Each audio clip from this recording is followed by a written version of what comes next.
From large amounts of World War II ammunition to the carcass of a colossal sea creature, here are 10 strangest things washed ashore.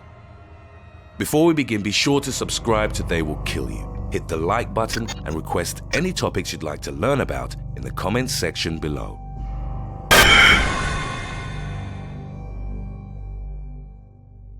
Number 10. Live bombs from World War II. 70 years after World War II came to an end, 87 live bombs ended up in Hampshire on the southern coast of England.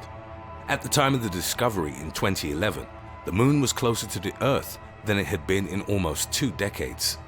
The gravitational effects of the so-called supermoon generated very low tides, which brought the previously undisturbed bombs to the shore. The Mark I high-explosive mortars measured 4 by 20 inches. The Royal Navy claimed the find of such magnitude was unprecedented. Explosives expert Lieutenant Commander Al Necruz warned members of the public not to handle the explosives themselves should more be discovered, as years of corrosion had made them highly unstable. The bombs were stacked by the Navy around 1,000 feet from the shoreline, and a wide exclusion perimeter was set around them. They were wired together in groups of 10 and detonated in high tide, so that the water absorbed the shock generated by the explosions. Number 9. Doritos. Due to an overturned cargo container, thousands of bags of Doritos washed ashore in North Carolina's Outer Banks. As a result, humans and seagulls were treated to an abundance of free chips. The birds feasted on the bags that were already open, while humans went for the bags that were intact. Because of the bags' airtight seals, the contents were still unspoiled. Some of the locals criticized the reaction to the spill, as people reportedly didn't seem as preoccupied with cleaning up the federally protected beach as they were with getting free junk food. Nevertheless, the littered area was eventually cleared of the bags. Number 8. Dead birds. In 2011, thousands of dead birds were found washed ashore in Wasaga Beach in Ontario. Botulism has been determined as the primary cause of the mass die-off, which resulted in anywhere from 5,000 to 6,000 dead birds being scattered along the 2-mile stretch of land. The fatal disease is caused by toxins produced by bacteria which dwell at the bottom of the lake. After fish become infected, they die and float to the surface. This turns into a deadly feast for the waterfowl, which are quick to prey on them. Afterwards, stormy or windy weather brought them to the shore. The rise of botulism in recent years has been attributed to a combination of increasingly oxygen-deprived conditions, gradually warming waters, and higher levels of bacteria. Number 7. Motorcycle. In 2011, an earthquake struck Japan that would come to be known as the most powerful disaster of its kind to ever hit the country. It generated a massive tsunami that measured over 24 feet at its highest. Thousands of lives were lost. The disaster caused also tens of billions of dollars in property damage. Aikyu Yokoyama lost his house and 3 members of his family in the disaster. The tsunami also swept away his van, which he was using to store, among other things, his Harley-Davidson motorcycle. About a year later, a man named Peter Mark stumbled upon the van on a remote beach on Graham Island. The currents had taken the storage unit more than 3,000 miles away to British Columbia. Mark found the Harley-Davidson inside. Apart from some rust, it was mostly intact. When news of the find broke in the media, a Harley-Davidson representative paid for the motorcycle to be repaired and transported back to its rightful owner. Number 6. E.T. In 2011, a beachgoer from Portsmouth called the police after spotting what appeared to be a body in the water.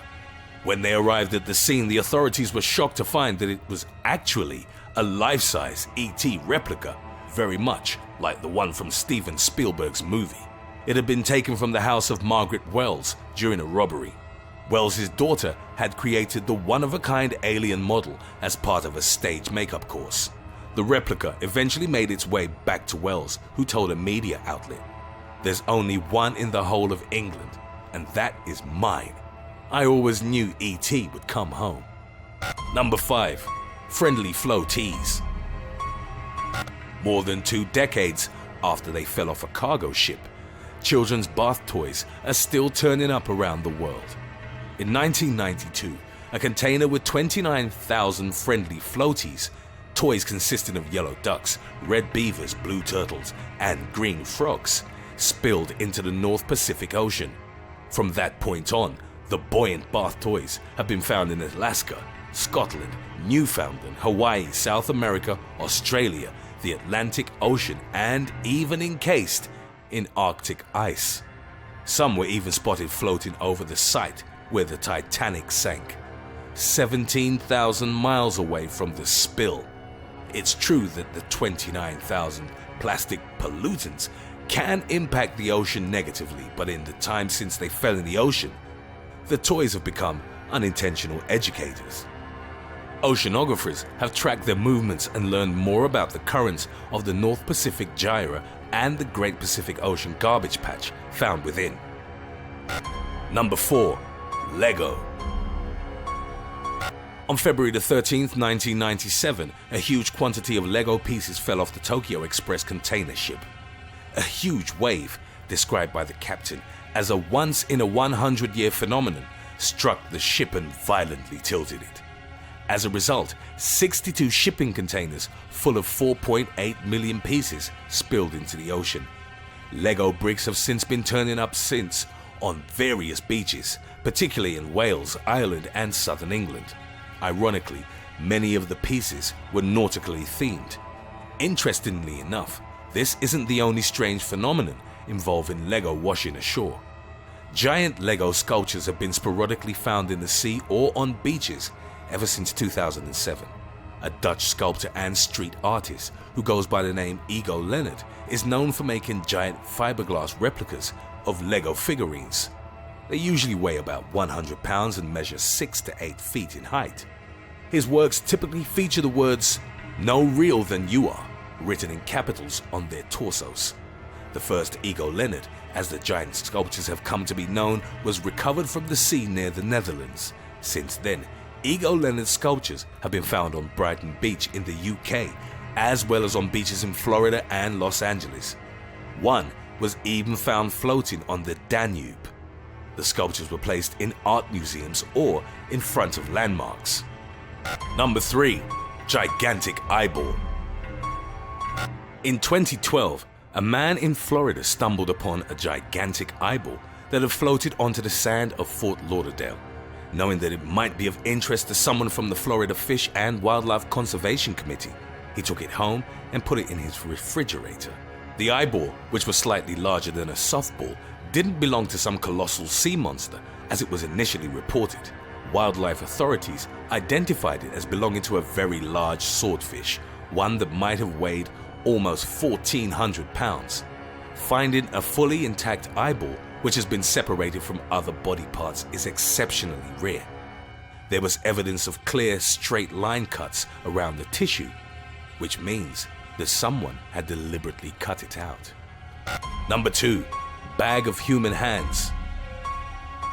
On March the 8th, 2018, a fisherman made a gruesome discovery on an island in the Amur River in Khabarovsk, Siberia.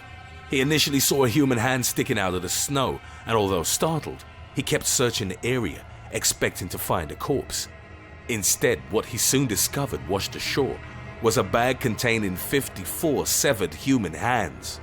The authorities were contacted, and rumors started circulating that there were evidence of the work of some vicious serial killer or criminal organizations. Investigators subsequently reassured the public that the hands had probably been kept in a forensics lab for identification purposes and had been improperly disposed of. Number 1. Mysterious creature on SERAM Island. On a remote Indonesian beach, a local man discovered the remains of a gigantic creature washed ashore. 37-year-old Azrul Tuanakota, a resident of SERAM Island, Indonesia, initially thought that he had seen a boat wreck. Then when he got closer, he saw a 50-foot-long carcass that looked like it belonged to a massive marine monster. After the discovery, as rumors of a new unidentified species started spreading, Researchers arrived at Hulang Beach to examine the remains. They determined that the creature was in fact a large decomposing whale. The exact species would be determined following a DNA analysis, but the fin whale and blue whale were the primary suspects. The animal had been dead for anywhere from a few weeks to several months. Whales have bacteria in their guts, which produce gas. The bacteria kept on reproducing after the whale died and had inflated several segments of the carcass like a balloon. Therefore, instead of sinking to the bottom of the ocean, the animal ended up on the beach. The advanced stage of decomposition made identifying the cause of death nearly impossible. Even though the gases surrounding the carcass are noxious and foul-smelling, inhaling them isn't really a health risk. However, researchers stated that swimming in the water near the carcass wasn't advised. Thanks for watching. Do you know other strange things that have washed ashore? Tell us about them in the comments section below.